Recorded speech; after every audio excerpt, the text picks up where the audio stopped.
Doctor, ¿ya me puede dejar al anfitrión?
Buenas noches con todos.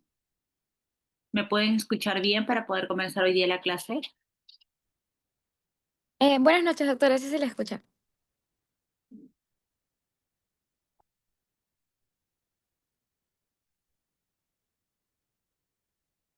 ¿Se logra ver bien la pantalla? Sí, doctora, sí se ve. Entonces comenzamos. Ya se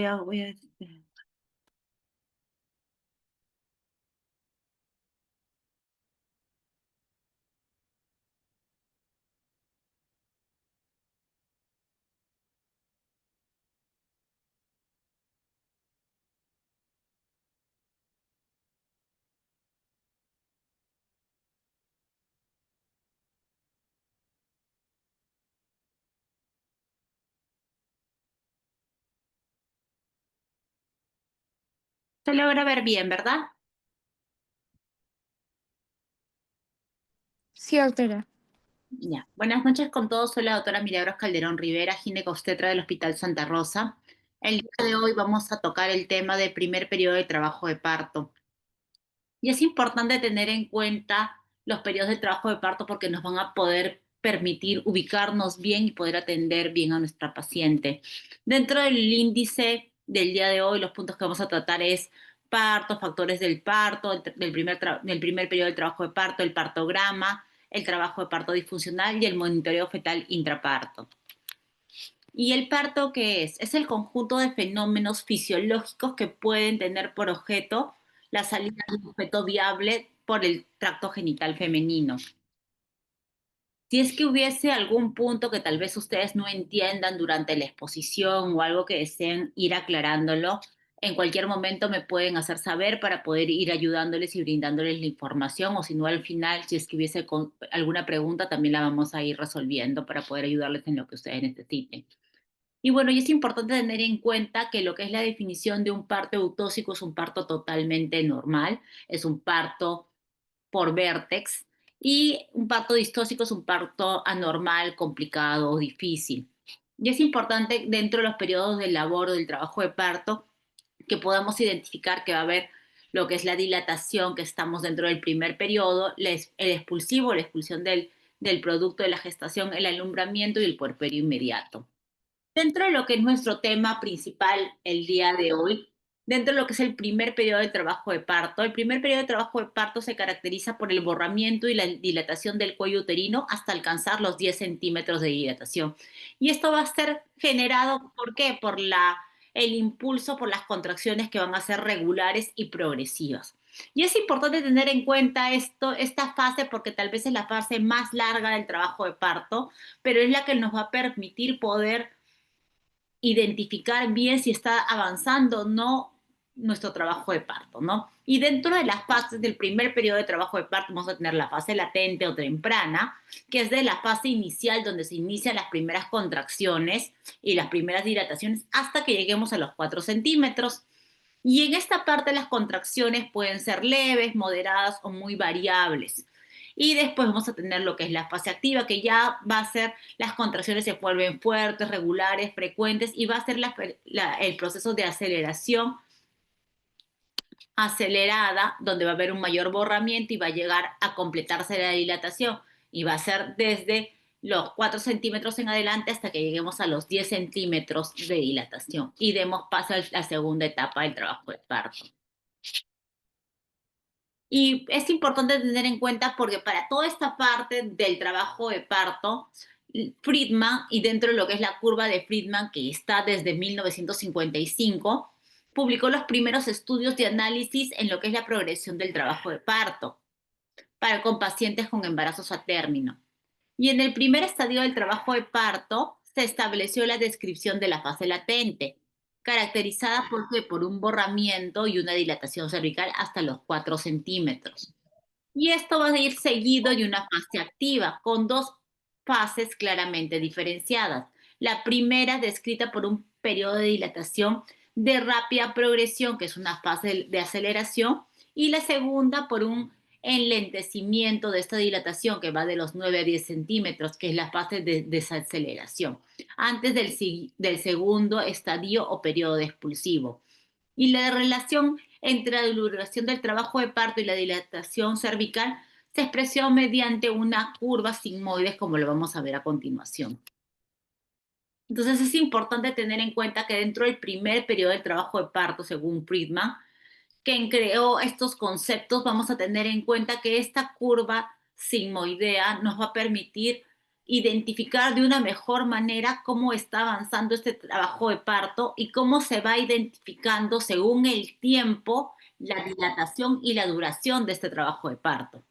Y es importante tener en cuenta lo que ya les mencionaba hace un rato, que hay una primera división, es donde es la fase latente, hay una fase activa y esto va a ir subdividiéndose la fase activa en una fase de aceleración, una fase de máxima pendiente y una fase de desaceleración, hasta que logremos el periodo de expulsivo, donde va a venir el producto con sus diferentes movimientos al momento de la salida del producto de la gestación, ¿no? Entonces, es importante tener en cuenta las subfases que describió Friedman dentro de su curva, que está dentro de lo que es la fase activa del trabajo de parto, y que tenemos la subfase de aceleración, la subfase de inclinación máxima o de pendiente máxima y la subfase de desaceleración, teniendo en cuenta que estas tres subfases están dentro de lo que es la fase activa del trabajo de parto. Y sumado la fase latente más la fase activa, vamos a tener todo lo que es la primera etapa del trabajo de parto.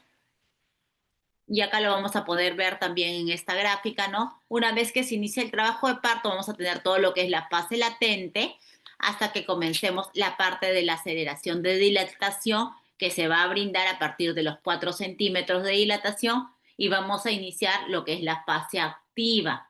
Una vez que completamos la fase activa, va a ser desde los 4 centímetros de dilatación hasta la dilatación completa. Una vez que terminemos toda esta primera etapa del trabajo de parto, va a venir la segunda etapa del trabajo de parto, que es la expulsión del producto, y la tercera fase del trabajo de parto, que es la expulsión de la placenta, ¿no?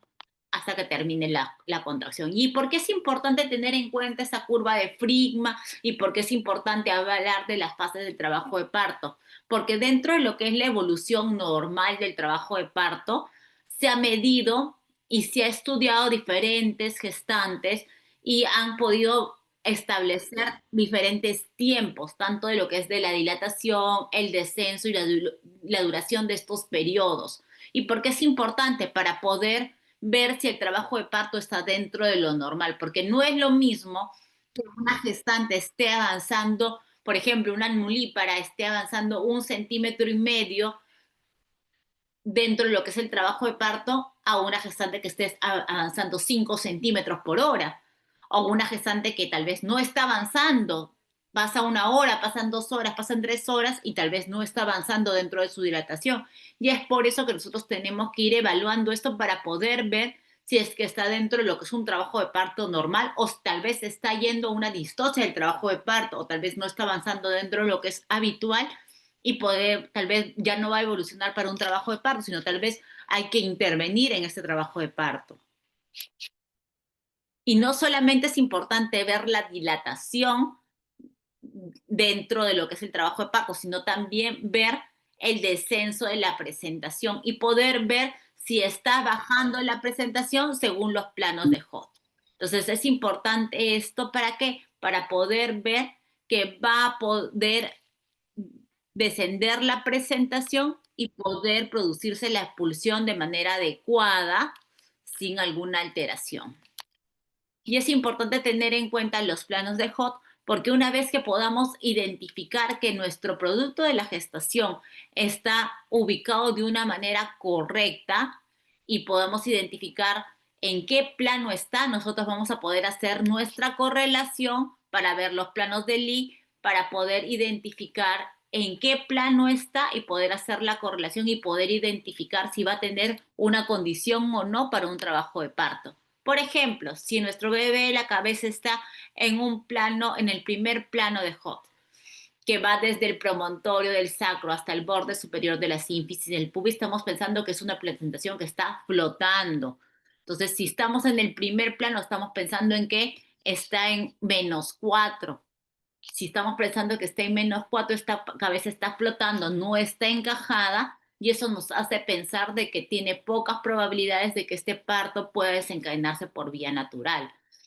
Si ya estamos pensando en que ya está en un plano 3, por ejemplo, donde la altura está a la altura de las espinas ciáticas y pasa por el isquion y está a la altura de la cuarta vértebra sacra, ya estamos pensando en que este bebé está encajado. Y si está en el plano 3, ya estamos pensando en que está en cero. Entonces es importante que nosotros podamos identificar bien en qué plano de HOT está, hagamos una buena evaluación a través de nuestro tacto vaginal para poder identificar bien cómo va a ir avanzando el descenso de nuestra presentación a través de la evaluación y el tacto bimanual. Y una vez que inicia el trabajo de parto, es importante tener en cuenta que ya hemos hablado que tiene que haber una buena dilatación, que tiene que haber un buen descenso de la presentación, pero es importante que haya contracciones uterinas. Y estas contracciones uterinas tienen que hablar de una actividad uterina regular, con contracciones de 2 a 3 contracciones cada 10 minutos de una buena intensidad, mayor de 25 milímetros de mercurio, con una mayor duración. Y es importante que estas contracciones sean regulares. ¿Para qué? Para que puedan generar una dilatación. Y esto permita que el cuello pueda ir borrando y pueda ir centralizando.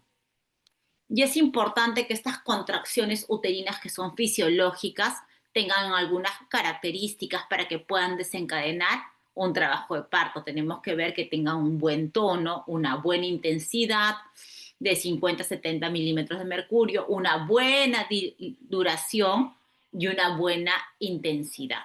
¿Y por qué es importante esto? Y tiene que cumplir siempre la triple gradiente descendiente, ¿no? ¿Y por qué es importante esta triple gradiente? Porque nos va a hablar de que va a haber contracciones de mayor intensidad en el fondo, de mayor duración en el fondo y que se van a iniciar en el fondo uterino y van a ir bajando. ¿Para qué? Para favorecer el descenso de la presentación y para favorecer la dilatación de nuestra paciente. Entonces, nosotros es importante que expliquemos bien esto a nuestra paciente cuando viene a sus controles, porque muchas veces la gestante va a acudir varias veces a emergencia pensando en que ya está en un trabajo de parto cuando recién apareció la primera contracción y hay que explicarle que tiene que tener de 4 a 5 contracciones en 10 minutos ya cuando ya está entrando a fase activa.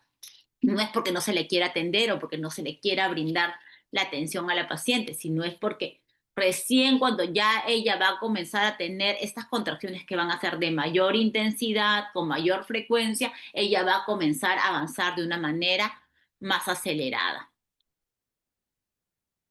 Y acá es lo que estábamos comentando hace un rato, ¿no? Es importante tener en cuenta que las contracciones que son preparto o las contracciones de Braston, que son contracciones preparatorias, son de poca intensidad, son irregulares y todavía no van a generar una dilatación, a diferencia de las contracciones ya de trabajo de parto, que son contracciones de mayor intensidad, que van a ser mayores de 50 milímetros de mercurio, con mayor frecuencia, que van a ser regulares, y las contracciones ya en el periodo de expulsivo ya van a ser mucho más frecuentes, de mucha más intensidad, y que también ya van a estar en su pico máximo. Entonces es importante tener eso en cuenta. Y como ya le estaba mencionando hace un rato, es importante recordar lo que es importante tener en cuenta lo que es la curva de Friedman. Y esto nos permite, va a tener una utilidad muy importante, ¿no? La curva de Friedman es un estudio que se realizó en 1950, donde se vio la progresión de trabajo de parto de más de 500 mujeres. Y entonces se describió la utilidad de 4 parámetros dentro de lo que es la progresión del trabajo de parto, ¿no? Y es importante tener en cuenta que esta curva de Friedman nos va a permitir ver mediante una gráfica sigmoidea todo lo que es el trabajo de parto. Bueno, acá se nos han movido algunas imágenes, pero es importante ver cómo estamos viendo acá ya el periodo de expulsivo de trabajo de parto. Y esta curva de Friedman, donde vamos a poder ver en, en un plano cartesiano tanto el tiempo en horas como la dilatación cervical, vamos viendo que conforme va a ir avanzando, progresando el tiempo, va a ir aumentando la dilatación.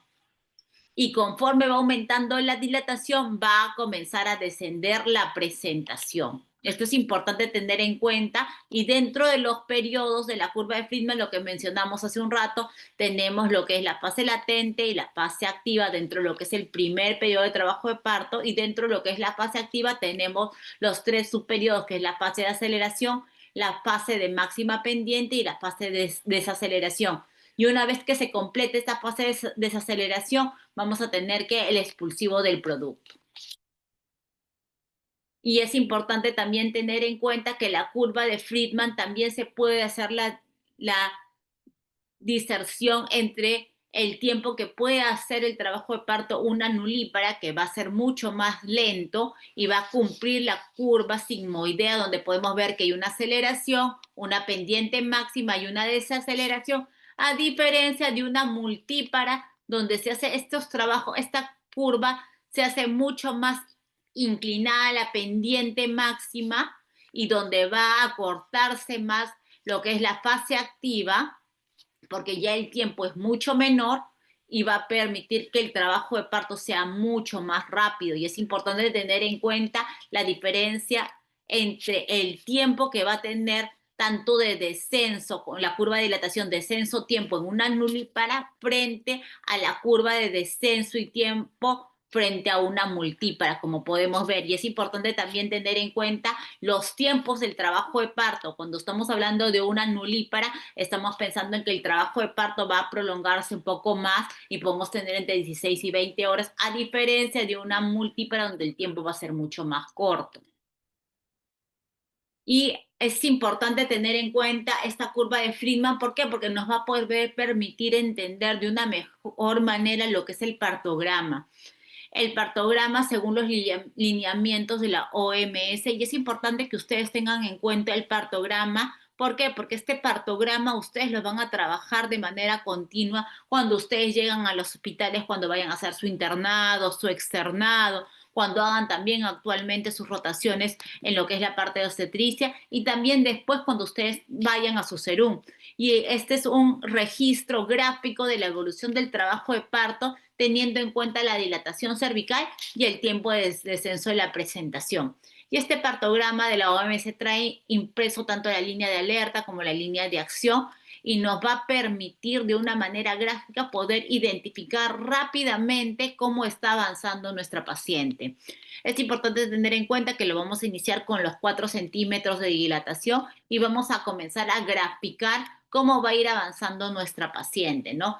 Y vamos a tener que cada centímetro debería ir avanzando 1 centímetro por hora. Y usted me va a preguntar, pero doctor, usted me mencionó que la multípara está avanzando más rápido que una nulípara. Sí es cierto, pero por consenso lo estamos utilizando cada 1 centímetro por hora, pero vamos a tener en cuenta que en las multíparas estos tiempos cada vez van a ser mucho más cortos. Entonces, al momento que hagamos nuestra gráfica, puede ser que tal vez en una hora no va a avanzar 1 centímetro, sino tal vez a veces avanza 2 centímetros o 3 centímetros, y todo esto lo vamos a poder ir graficando en nuestra curva.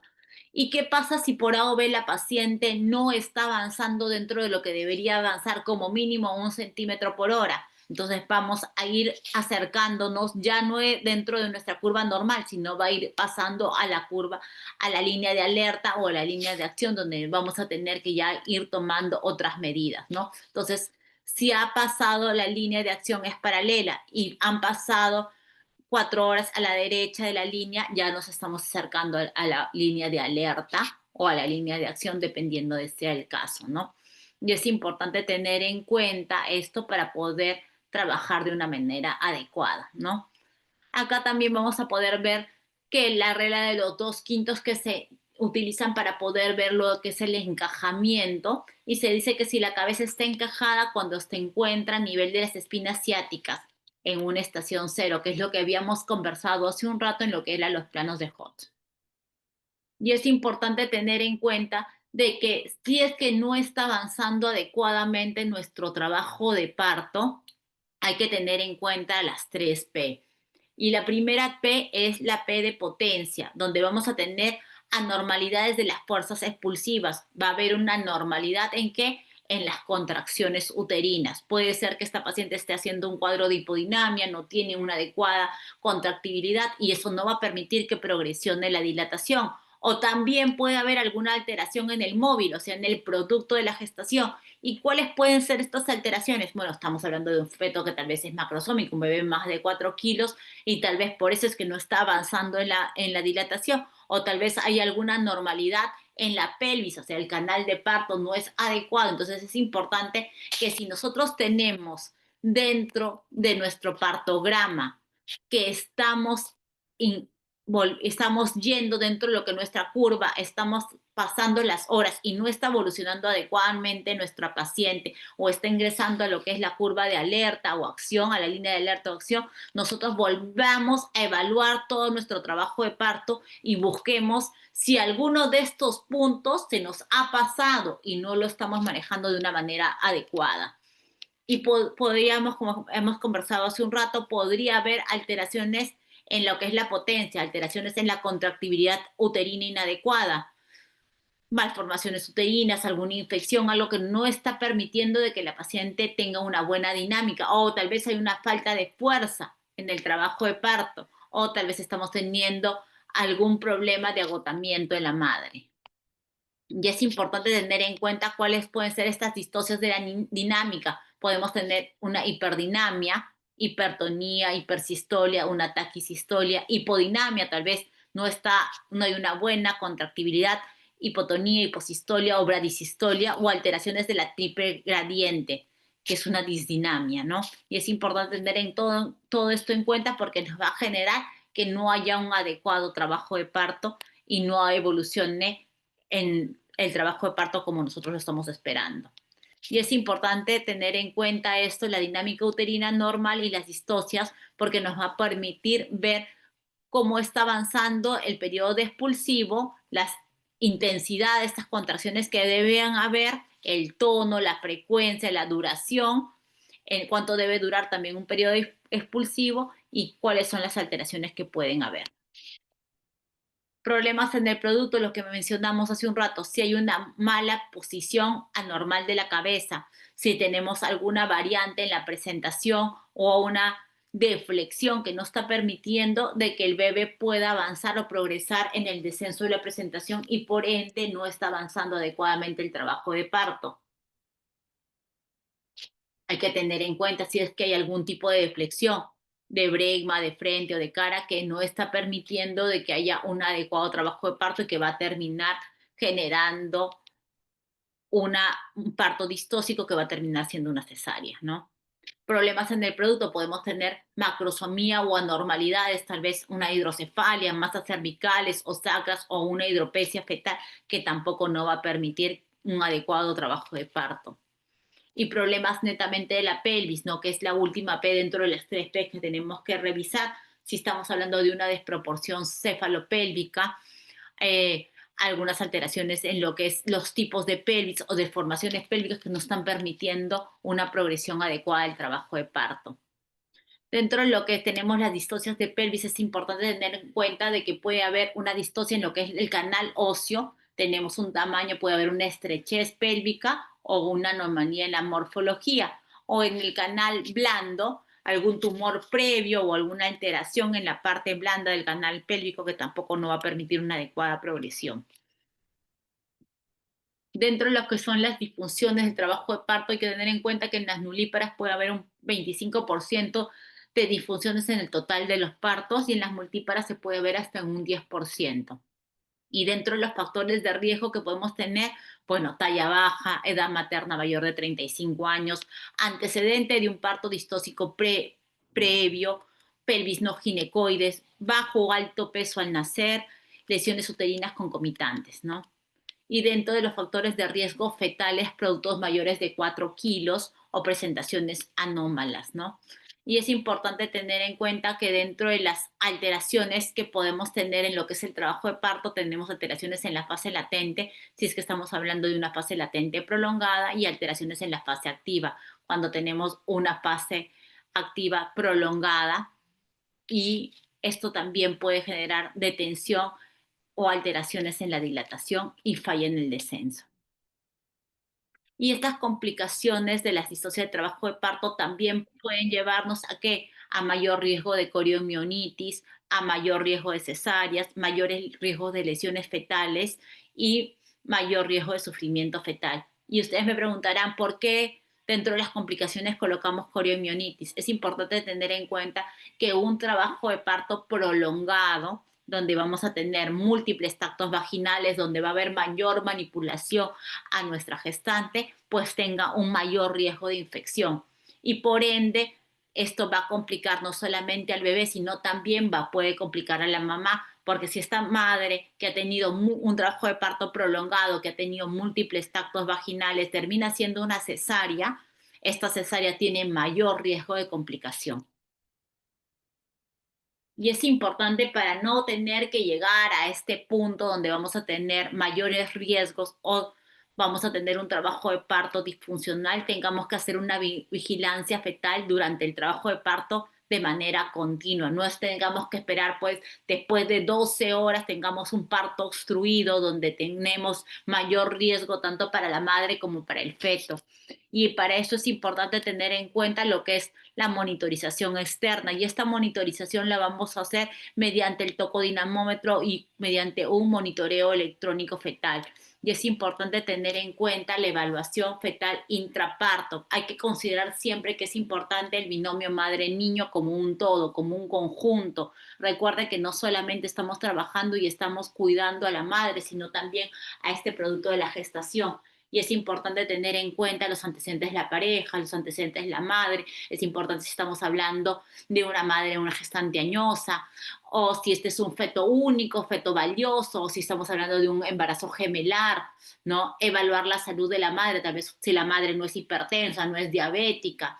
Evaluar también la salud del feto, ver si este feto no tiene restricción de crecimiento intrauterino, si no tiene oligómenos, o sea, si no hay algún otro factor de riesgo asociado durante el trabajo de parto, ¿no?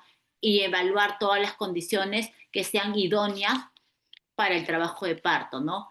Y es importante tener en cuenta que nuestro objetivo como personal de salud es tener una madre y un recién nacido sanos. Entonces, el monitoreo electrónico fetal, el objetivo de hablar de este tema, ¿cuál es? Es que es reconocer que un buen monitoreo electrónico fetal es una herramienta útil de apoyo, es una prueba de bienestar fetal que nos va a permitir evaluar de manera adecuada y detectar precozmente un feto que está en hipoxia y detectar precozmente un feto que puede desencadenar hipoxia durante el trabajo de parto para evitar que tener una asfixia perinatal. Y las bases del monitoreo electrónico fetal intraparto en la práctica es importante tener en cuenta que la frecuencia cardíaca y esta serie de evaluaciones nos va a permitir hacer una buena conexión entre que haya una correlación entre el sistema nervioso central y las conexiones del corazón. El tejido cerebral es sensible a la presión de oxígeno, por lo tanto cualquier grado de hipoxia se va a reflejar tanto en el sistema nervioso central y en la frecuencia cardíaca. Y es importante tener en cuenta esto porque nos va a permitir, mediante una gráfica, poder hacer una evaluación completa, ¿no? ¿Y cuáles son los parámetros que vamos a evaluar dentro del trabajo de parto? Vamos a evaluar la frecuencia cardíaca basal, la variabilidad de la frecuencia cardíaca fetal, las aceleraciones y las desaceleraciones. Y este es un patrón normal dentro de lo que es una frecuencia cardíaca, donde vamos a tener dentro de frecuencia cardíaca fetal dentro de 110 a 160, con una variabilidad moderada de 50 a 25 latidos por minuto y donde va a haber aceleraciones presentes, ¿no? Entonces tenemos acá un monitoreo electrónico fetal donde vemos un latido basal normal, donde vemos que hay aceleraciones y no hay dinámica uterina. Acá vamos a poner un MEF mostrando aceleraciones y una buena frecuencia cardíaca, entonces estamos dentro de lo que es habitual. Pero van a haber patrones que nos van a generar sospechas, y es importante que nosotros dentro de estas sospechas podamos evaluarlas de manera permanente y podamos identificar qué no está yendo dentro de lo normal. Y es importante tener en cuenta que si ya estamos teniendo un bebé que tiene taquicardia, latidos cardíacos mayores de 160 o 170 o bradicardia menores de 110, 100, 110, donde hay poca variabilidad, como podemos ver acá en este monitoreo, ¿no? Donde vemos que hay desaceleraciones, donde vemos que no hay aceleraciones y vemos una variabilidad disminuida, al igual que acá que vemos que hay una variabilidad disminuida y se puede ver la caída del latido.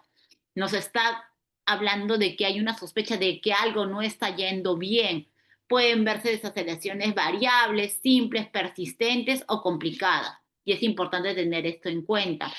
O podemos tener ya un patrón patológico donde ya vamos a tener marcadamente una taquicardia mayor de 170 latidos o una bradicardia menor de 100, donde vamos a ver que no va a haber una buena variabilidad, donde vamos a tener desaceleraciones que van a ser complicadas, repetitivas, y es importante tener en cuenta porque ya nos, o hablamos de un patrón que tal vez está sinusoidal y donde esto ya nos está hablando de que el latido, por ejemplo, ya estamos generando una taquicardia, más de 170 latidos, donde vemos desaceleraciones de manera continua, marcadas, donde va el latido menos de 100. Entonces ya estos patrones nos están hablando de que va a generar una complicación en el bebé. O, por ejemplo, ¿no? En este caso, donde tenemos una variabilidad prácticamente ausente, donde hay desaceleraciones tardías y se generó un bebé, ¿no? Que ha tenido un recién nacido con una pérdida de bienestar fetal y va a generar un Apgar bajo y donde vamos a tener incluso la muerte del bebé porque ya nos está hablando de que estos son patrones de monitoreo fetales que son ya premonitorios de que nos está hablando de qué, de que vamos a tener asfixia perinatal, ¿no? ¿Y qué queremos evitar con un monitoreo electrónico fetal? Nuestro objetivo es este, ¿no? Evitar hipoxia perinatal, evitar asfixia perinatal, secuelas por la asfixia fetal, porque de nada nos serviría sacar un bebé que al final va a tener una secuela mayor, ¿no? O muertes perinatales y en sí problemas médico-legales, ¿no? Y también es importante tener en cuenta los monitoreos intrapartos también en los fetos pretérminos, porque es importante, si bien es cierto, no va a haber tanta diferencia en la evaluación, porque los parámetros van a ser los mismos, sin embargo, existen diferencias en los patrones de la frecuencia cardíaca entre ambos fetos, ¿no? Y es importante tener en cuenta que los patrones de frecuencia cardíaca asociados va a estar más asociado a complicaciones perinatales que durante el trabajo de parto de un feto a término. Y es importante que un patrón que nos está hablando de una mayor complicación, hay que tener en cuenta que van a estar asociados a preeclampsia, coriomionitis, oliguamios, puede haber un DPP, restricción de crecimiento intrauterino, ¿no?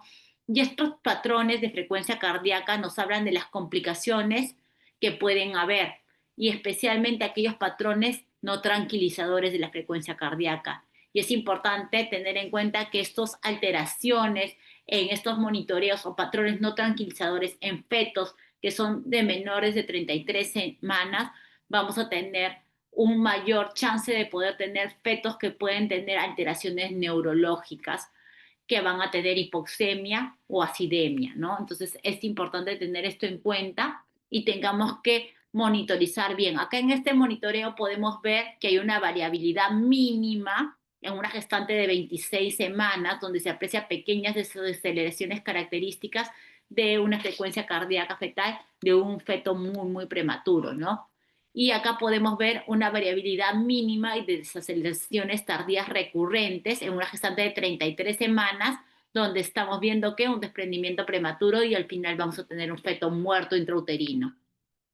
El patrón no tranquilizador es importante tener en cuenta que va a haber una variabilidad mínima o ausente, va a haber desaceleraciones tardías, desaceleraciones variables persistentes y va a haber una taquicardia. ¿Y esto qué nos va a predecir? Asfixia perinatal y secuelas neurológicas a largo plazo.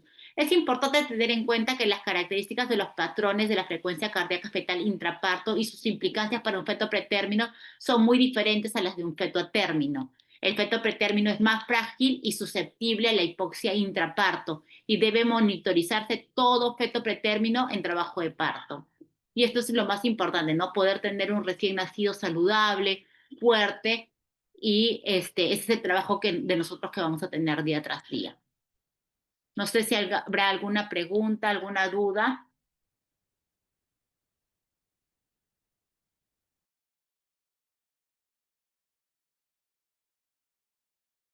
¿Alguna pregunta, alguna duda? Sino para poder dar por terminada la clase.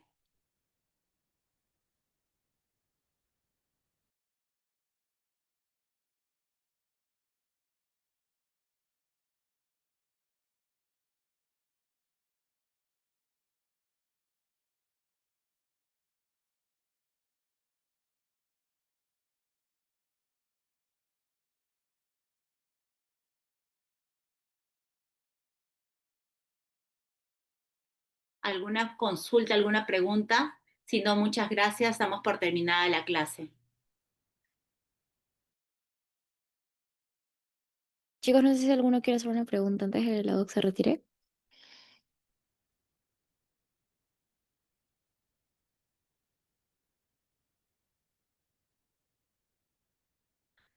Doc, creo que no hay ninguna duda. Muchas gracias. Muchas gracias. Buenas noches. Hasta luego, doctora.